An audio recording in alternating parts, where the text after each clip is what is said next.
Hello and welcome to the Federal. The Centre on April 14 released three draft bills that seeks to increase the strength of Lok Sabha from current 550 to 850, redraw the boundaries of Parliament and Assembly constituencies based on 2011 and 2026 census to facilitate 33% reservation for women, and finally, amendments to introduce these laws in union territories such as Puducherry, J&K, and Delhi, which have their own assemblies. While on the face of it, the bills are being rushed through by the government to empower women by giving them 33% share in Lok Sabha and state legislatures, the opposition is crying foul, saying that the real intention was to further shift the power balance in favor of northern states as opposed to those in the south who have performed well on population control measures. The fresh move of the centre, convening an urgent 3 day special parliamentary session amidst ongoing assembly polls in West Bengal and Tamil Nadu, has raised the hackles of the opposition, which is terming it as a backdoor maneuver by the centre to undermine electoral power of southern states and smaller states.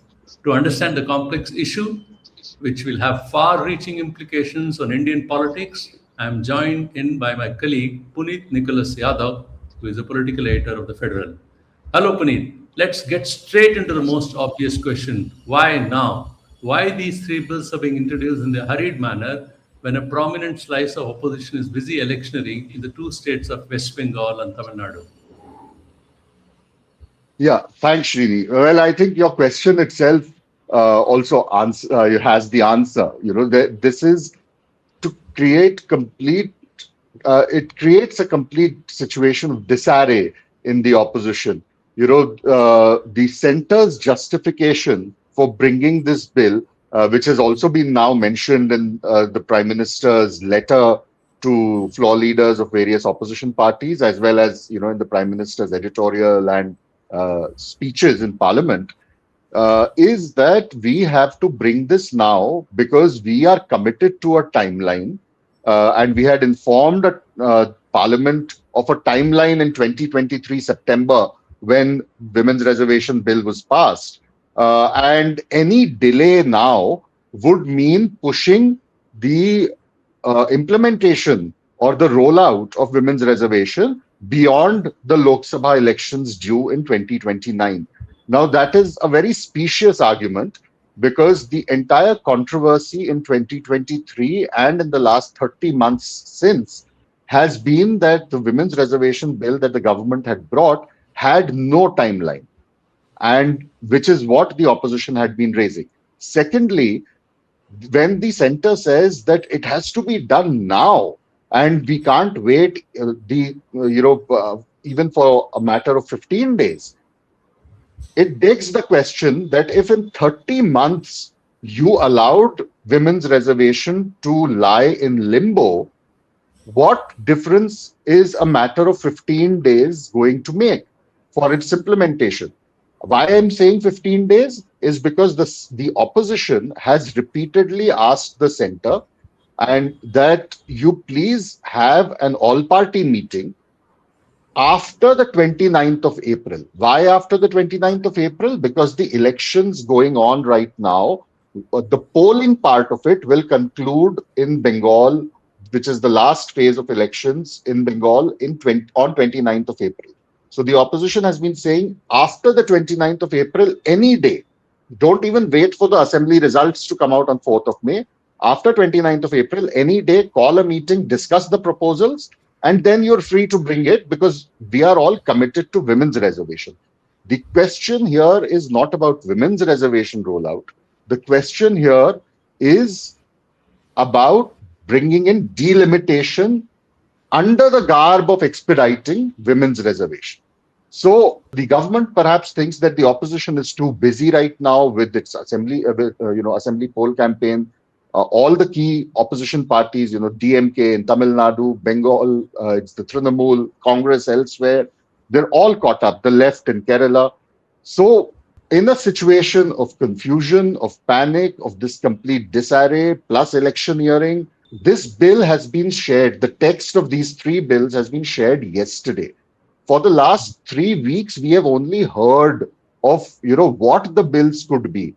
They could have easily, the parliament session the budget session of Parliament has been going on since the 31st of January, you know, including a recess period. They could have shared it in the first half of the budget session, allowed the opposition to study it during the recess period, come back with its views, and passed it in the post recess period. But that is not what the government did. The government allowed this kind of a confusion to go about and then has called for an extended session for 3 days.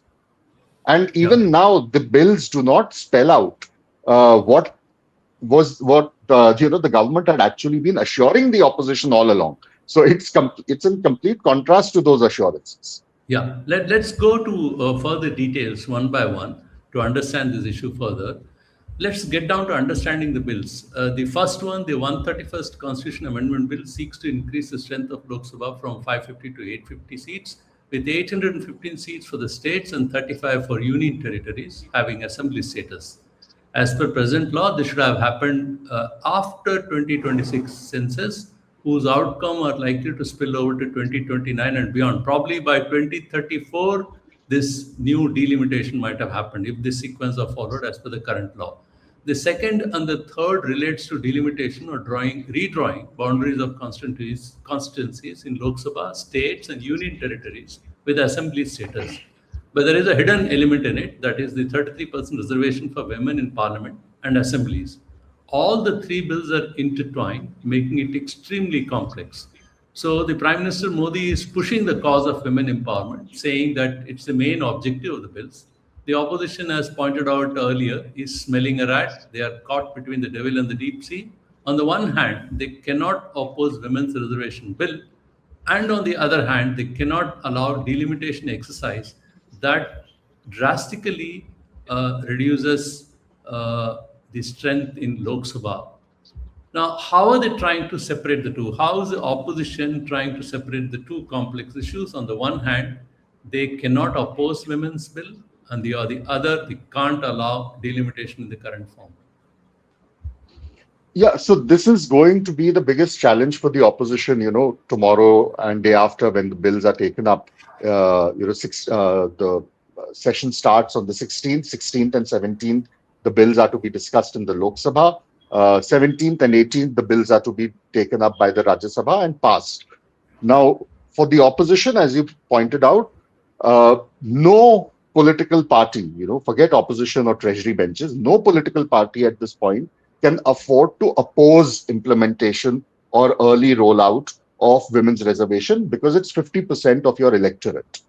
And that is perhaps one of the reasons why the government is doing it in a hurry right now, because they might think, the BJP might think that they can milk this, women's reservation rollout in Bengal and Tamil Nadu, where polling will happen after the bills are enacted. So for the same reasons, the opposition cannot oppose it because it will wreak havoc for the opposition in Tamil Nadu, because the narrative will then shift to the opposition creating impediments for an early rollout of women's reservation. And as you said, the government has very craftily tethered the whole delimitation exercise to women's reservation. So now, while the opposition can oppose delimitation, and it is opposing delimitation, how do you oppose the implementation of delimitation without actually damaging the implementation of women's reservation? So what the opposition is saying is that we're all for women's reservation. And in theory, that is good to say that we were the ones who cooperated. We got the women's reservation bill passed unanimously. It was actually our agenda because the history of it traces back to Rajiv Gandhi's 73rd and 74th amendments. The first time that the bill for women's reservation had passed, at least Rajya Sabha, and could not be brought to Lok Sabha was under the UPA government. Now it's been passed and it's been on the statute for the last 30 months. The opposition says we got it done because we supported the government. Ultimately, it was a constitution amendment. So they needed the numbers and the opposition gave them the numbers. And so the question is not about implementing women's reservation. The question is about the reservations they have about delimitation and about the rights of smaller states and southern states. Now, delinking the two in articles, editorials, speeches may be fine, but in practice, when this is brought to parliament, will be very, very difficult. Yeah, but the this first amendment expanding the number of seats from only 543, isn't it? The table Yeah. right now. Yeah. You know, that's the constitutional amendment that requires two-thirds. Now, certainly, the opposition can all get together, and they perhaps, as per the numbers go, would be in a position to block that. Will they have that enough heft to get that strength together? Will they be able to do it? Like you say, the argument is still there that by doing so, they may be seen as blocking the women reservation bill. But then, will they be able to go? Will they? Are they thinking of going even that far to do that? Can they do it? Well, today there's a meeting planned at 3 o'clock of all senior opposition leaders. It's been convened by Mallikarjun Kharge, the Congress president, who's also the leader of opposition in Rajya Sabha. And as we've been told, that this meeting has been called to deliberate and formulate a consensus, a strategy by consensus of the opposition on where they stand, how they plan to oppose these clauses, whether it is feasible to oppose the clauses of the bill which deal with delimitation while not opposing the clauses that deal with women's reservation. Because it's ultimately the Constitution Amendment Bill includes all of these. It includes Article 81, it includes Article 82, which deal with your delimitation, readjustment of constituencies, etc. And it also includes Article 334A, which deals with women's reservation. So all of that are in one common law, in one Right. common legislation. So can you oppose one part of the same legislation while supporting another? That is the question.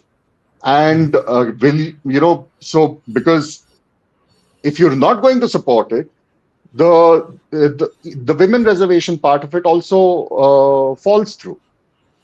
Right. And then you have to go to the public and explain uh, why it failed. Yeah. No, here, let me give a counterpoint to that. You see, if you look at the two states which are crucial, is Tamil Nadu and West Bengal. DMK is in power in Tamil Nadu. And yesterday, already, Chief Minister Stalin has kind of taken a very strong stand saying that this straightaway deals with the federal issue and we'll revert back to the kind of agitation we did in the 1950s and 60s, which is quite drastic. So the statement is quite powerful. And if he is able to convert it successfully into anti center, I think that could work here politically because women empowerment is important here. But it is true that DMK is one of the parties which has given lowest representation to women so far. But they have also given a lot of benefits in other forms.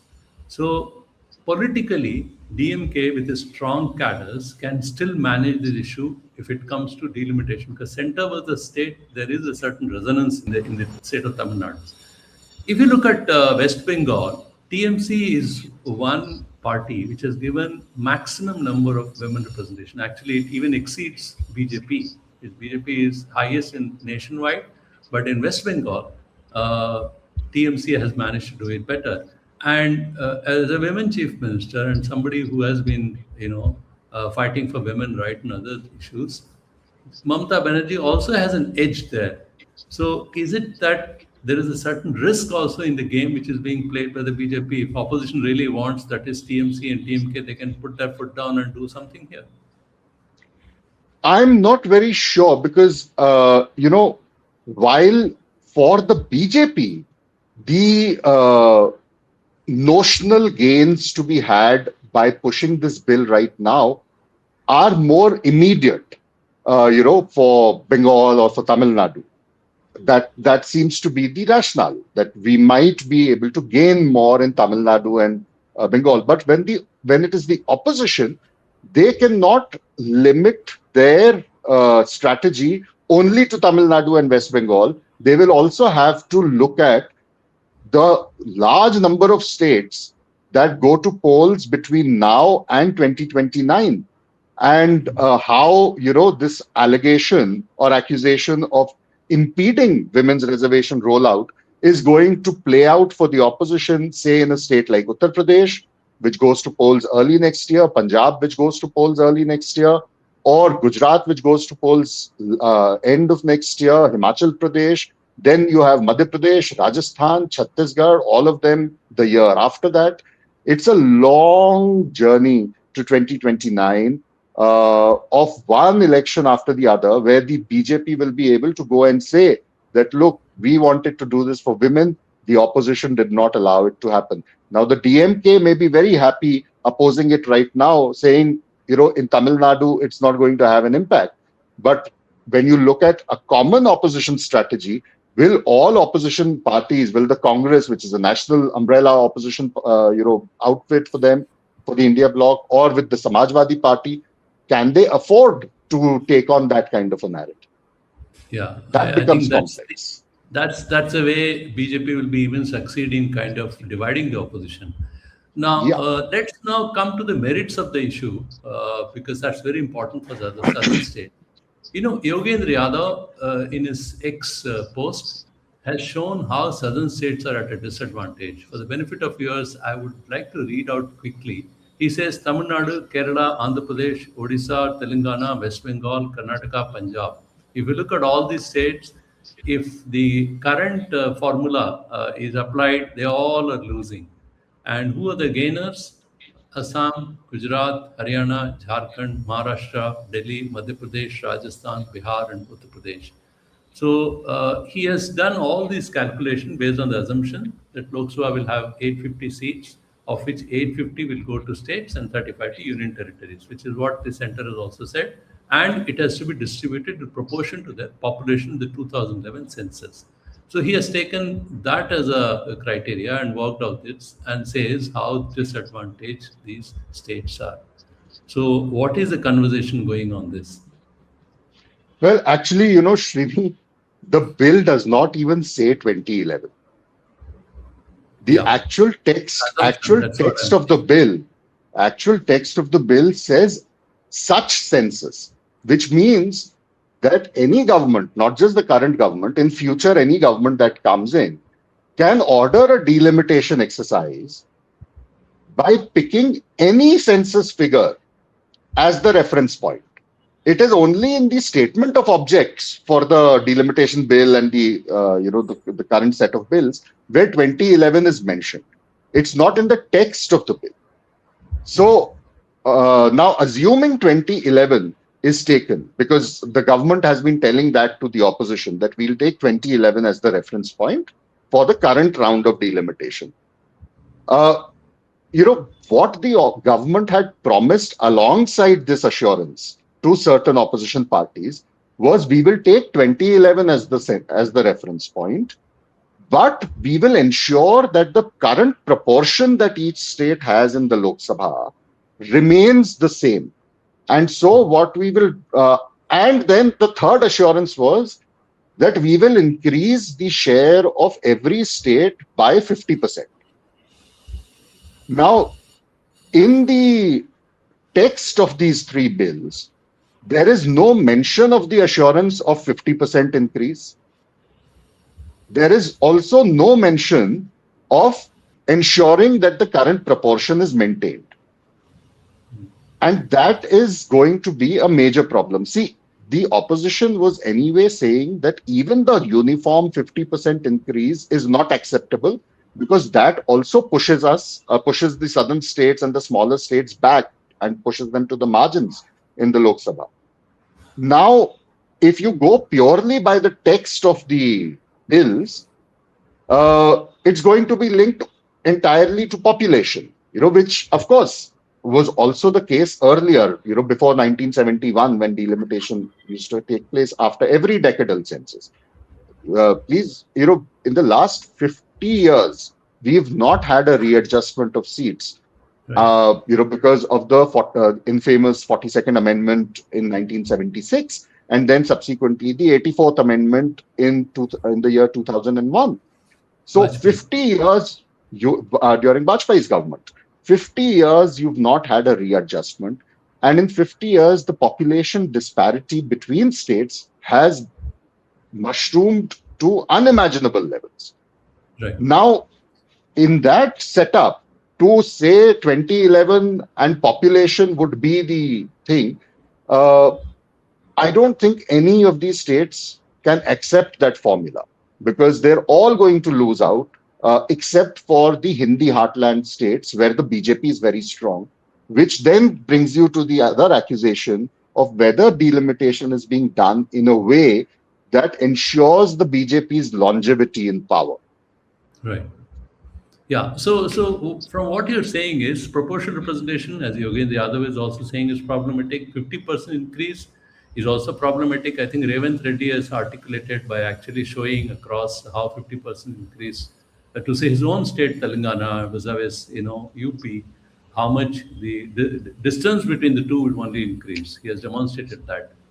The third is 50%, the Revanth Reddy's formula is 50% on population basis and 50% on other outcomes like GDP and other things, social outcomes, which southern states have been extremely good. Population control and other things. That's what he has proposed. I don't think there's been any discussion on all these issues as you indicated earlier.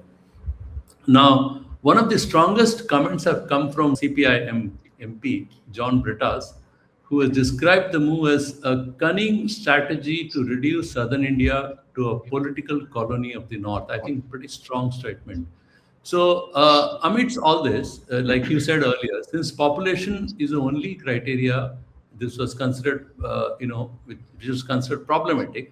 The delimitation exercise was stalled for nearly 50 years. You pointed out earlier in the discussion.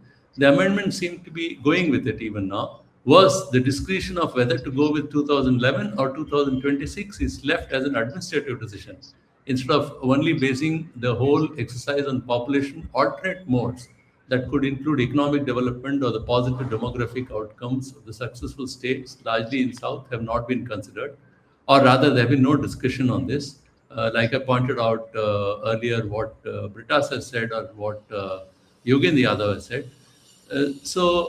Can you please explain these proposals, the draft post amendments, especially the role of Delimitation Commission in its new avatar? The basis of all this is going to be how the commission functions and how it is going to be different this time than what it has been in the past. Yeah, so I think why the opposition is so worked up about these bills is because of how each of these bills have been worded in a very sinister, to give the impression of a very sinister design. So firstly, it's heavily tilted in favor of the executive, of the government of the day, because it is the government that is going to that drafts the bills. And so it is the government that is going to choose which census is to be taken as the reference point, whether 2011, whether 2027, whether 1981 for that matter. So the government chooses that.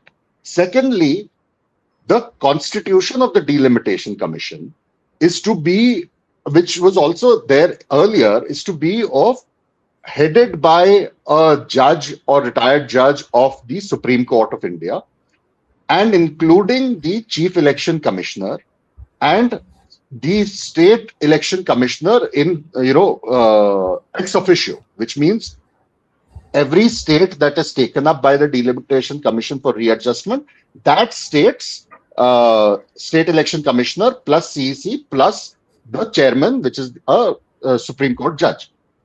Now, we have seen over the last 12 years the controversy that has taken place over appointment of the CEC and how the CECs have tended to behave like extensions of the government, instead of being the independent constitutional authority that they are meant to be. The current CEC just had an impeachment notice kind of moved against him by the opposition. It didn't get accepted by the chair. That's a different matter. With the judges, we've seen instances of how judges have been embroiled in these constituencies. The famous former Chief Justice of India who gave the verdict on the Ayodhya matter goes on to within less than 6 months become a Rajya Sabha member. Another former Chief Justice goes on to become a governor of a state. So the independence, the impartiality, the fairness of the Delimitation Commission itself comes into question. Then the Delimitation Commission has been empowered by the Delimitation Bill to have all powers of a civil court. And the bill says that once the Delimitation Commission has prepared its report and it has been published in the Gazette of India, it cannot be challenged in any court of law, which means the earlier stipulation that the Delimitation Commission will be constituted, deliberations will be had, the Delimitation Commission will form its report, the report will be brought to Parliament, and then a constitution amendment will be made for implementing the suggestions of the Delimitation Commission. All that stipulation now goes out of the window. The Delimitation Commission, whose fairness is going to be suspect, will sit and deliberate, chart out a delimitation plan based on a census of the government's choosing, based on various other inputs and legislative tools of the government's choosing. Even the existence of the Delimitation Commission, because now the bills say that delimitation will no longer be a periodic exercise as envisaged in the original text of the Constitution, which said that delimitation has to follow a fresh census. Even that stipulation has been removed. So the delimitation of constituencies can be ordered anytime. You may have one today, and then you may have one 2 years later again. Yeah. So in that kind of a setup, the Delimitation Commission, the new Delimitation Commission, will form a report, and that report will be final, not even open to scrutiny by the courts. Natural for the opposition in that scenario to be suspect, to be suspicious of what is going on. Yeah. Now, let's come to a related question, but it's an important one, that the bill perhaps is silent on caste equation. The census 2026 is also including caste enumeration, as we know. So the question of quota within quota is undecided. And how will the allocations made for women within 33% quota? Because I think it's going to be a large chunk, 273 seats. How the allocations will be made, and also how much on rotation, these two issues. The women's reservation per se has to be rotational. And, the bill stipulates that women's reservation will be in place on the statute for 15 years. And then it can be extended depending on the, wish of Parliament at that point in time, at the expiry of that 15-year period. So it has to be done by rotation, the reservation of these women seats for women. Whether it will be 273 or 283 depends again on what the Delimitation Commission proposes as the final seats, because the cap is for 850 seats. That does not necessarily mean that the Delimitation Commission will recommend an increase up to 850. The current Parliament also, the cap is 550, but you have 543 members. So it's not 550. Similarly, right now, the bill says 850 seats, out of which 815 are from the states, 35 are from union territories. Now, it is left to the Delimitation Commission to decide whether to go from 550 to 850 in one go, or go up from 550 to 650 or 750 or 800. So women's reservation, whether it will be 273, which is, if it goes up to 816, then it comes to roughly about 272, 273. If it goes up to 850, then it will be around 283. So that's, of course, a huge chunk. The issue of whether the quota within quota for OBCs, as demanded by the opposition, can be brought in, I think is settled, because the government is not going to have the OBC data, because the caste census figures will only come in when the 2027 census figures are finalized. And 2027 census has already been delinked from this exercise, because the government is very keen that the census exercise has to be conducted as per the 2011 census. So there is no question of a OBC quota being brought in, as the opposition has been demanding. Right. There is clearly a political strategy behind BJP's move. I'll just refer back to Yogendra Yadav's exposed to again discuss this.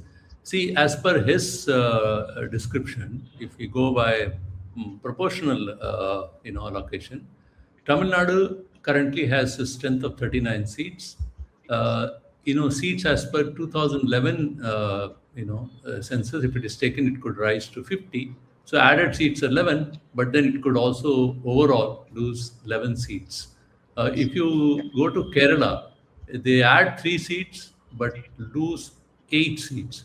But if you take case of, say, Uttar Pradesh, the current strength is 80 seats as per 2011. If you increase, it's 138, which means they have added 58 seats, which is plus 13.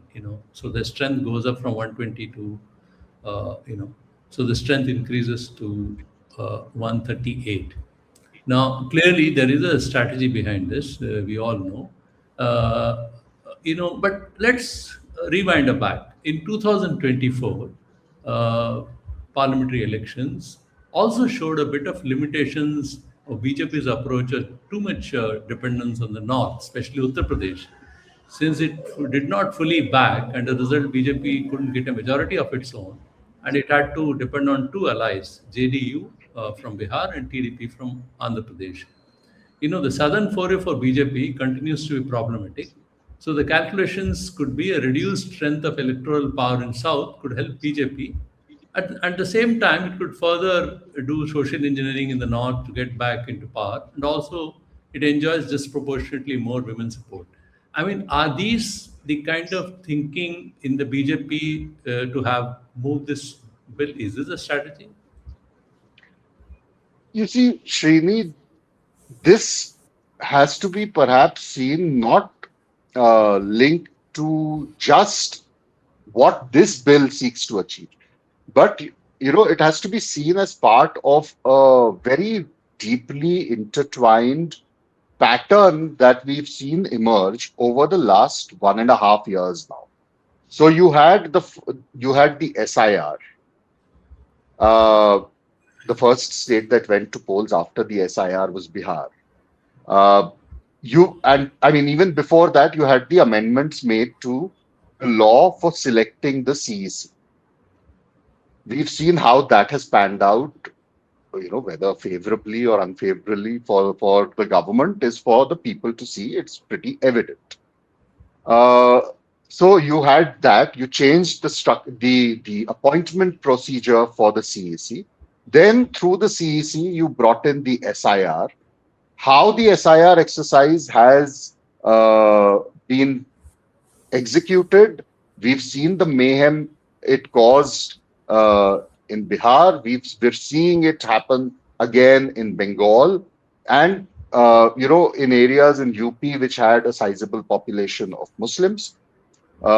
So now, in connection with that, you have women's reservation, plus you have delimitation.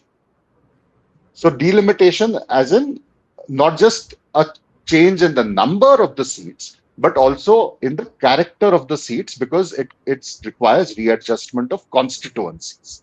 So which means gerrymandering of seats, the character, the demography of each seat can be changed. So I think the 2024 setback, and particularly the setback in UP or in Maharashtra that you're talking about, these 4 or 5 events of the last 1.5 years are perhaps the BJP's strategy to prevent a 2024 like setback happening again. You see, overall, the strength of women in parliament and otherwise also, the percentage is not more than 14%, which is very low because women nearly constitute 50% of the opposition. Opposition knew this. Everybody knows it's basically Rajiv Gandhi who moved the bill. It's been for 3 decades pending. Everyone knows about it. And there have been telltale signs, as you've been saying, what has been happening last 1 year since last parliamentary elections since 2024. You indicated a number of other issues. But I'll go back a bit more. But opposition would have taken note of all this, I'm sure. One is the construction of parliament building, pro-women moves, and also soft Hindutva, sometimes maybe cynically to exploit the spiritual side of the electorate, using religion as a tool. Then also the issue of constant social engineering. Now, what's the point of now suddenly opposition crying horse? They would have known that these issues are coming. They were all written all over the wall for last 5 years. It's in situations like these that one doesn't really envy the situation that the opposition finds itself in, because ever since, as you pointed out, the new parliament was built. The new parliament, actually, the Lok Sabha chamber has a seating capacity of 888. So the current cap for MPs, for Lok Sabha MPs, is being increased to 850.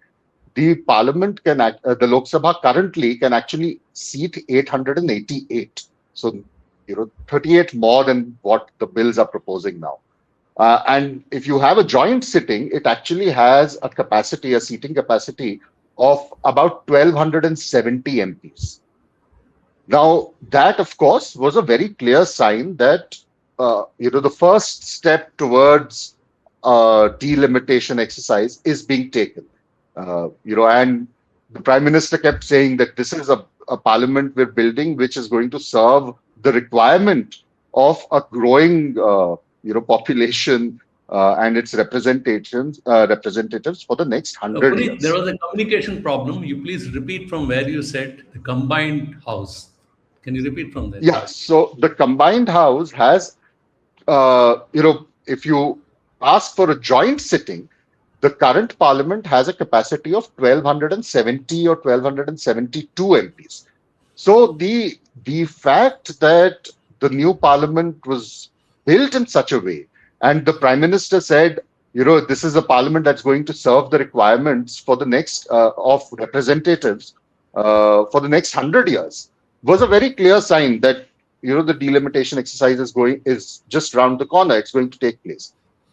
And the opposition did start protesting on this matter, at least a year and a half or 2 years back. In fact, I think if even at TheFederal, we did a whole series on delimitation, when this whole protest by opposition MPs and opposition parties started.